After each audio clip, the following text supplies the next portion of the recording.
కూడా ఉన్నాడనుకోండి, seventh day చర్చికి వెళ్ళేవాడు, ఎన్ని రోజులు పని వాళ్ళకి? 5. మరి 6 రోజు ఎవరికి వెళ్తాం? ఎన్ని రోజులు పని చేయాలి? 6. సరే, సెవెంత్ డే మాస్టర్ అడుగుదాం, ఎన్ని రోజులు పని చేస్తారు అతను? జోకు 6 రోజులు ఖాళీ ఉంటే 1 రోజు పని చేస్తాడు. 6 రోజులు ఇంటి దగ్గర నుండి 1 రోజు వెళ్తాడు చర్చి దగ్గర పనికి. ఇంకో రూల్ ఏముంది? జీవనోపాధి అయినా ఏ పని చేయకూడదు.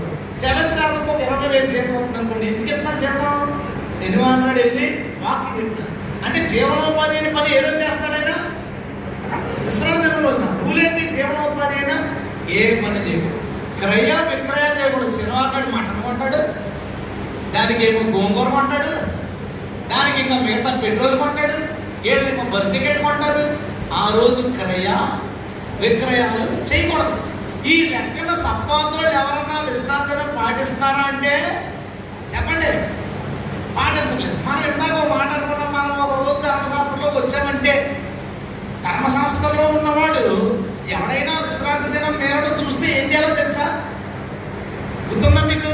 విశ్రాంతి దినంలో ఒకడు కట్టిలేరు కూర్చుండగా చూసి మోషే చెప్పారు, తీసుకెళ్లి బంధించి దేవుడిని అడిగాడు, ప్రభా వీడు విశ్రాంతి దినాన్ని పనిచేస్తున్నాడు, మరి ఏం చేద్దాం అంటే రాళ్ళు ఇచ్చుకోడు చెప్పారు. విశ్రాంతి దినాన్ని సరిగ్గా పాటించకపోతే మనం కనుక ధర్మశాస్త్ర సంబంధంలో అయితే ఏం చేయాలంటే రాళ్ళు ఇచ్చుకోడు చెప్పాలి. నువ్వు పాటించు, రూల్ ఏం చేస్తా తెలుసా? మన మీద రుద్దుతున్నారు. వాళ్ళు పాటించిన రూల్స్ మన మీద రుద్దుతారు. మీరు అడగండి, సంబంధాలు కనబడితే అడగండి. మేము చాలా రోజులు మిగతా వాళ్ళు పిలుస్తున్నాం, పెద్ద చేసిన నామాలు వాళ్ళతో వీళ్ళతో ప్రొఫెసర్లతో మేము చేసాం, అయిపోయింది. వాళ్ళు రావట్లేదు. ఇంకా ఇప్పుడున్న సోకాళ్ళు వాళ్ళని పిలుస్తున్నాం, డిబేట్ కనుక మాట్లాడుకుందాం. నువ్వు ఏదో అక్కడ టీవీలో కూర్చుని అక్కడ చెప్తున్నావు, నువ్వు అక్కడ చూడకూడదు, మనం రమ్మంటే రాట్లా.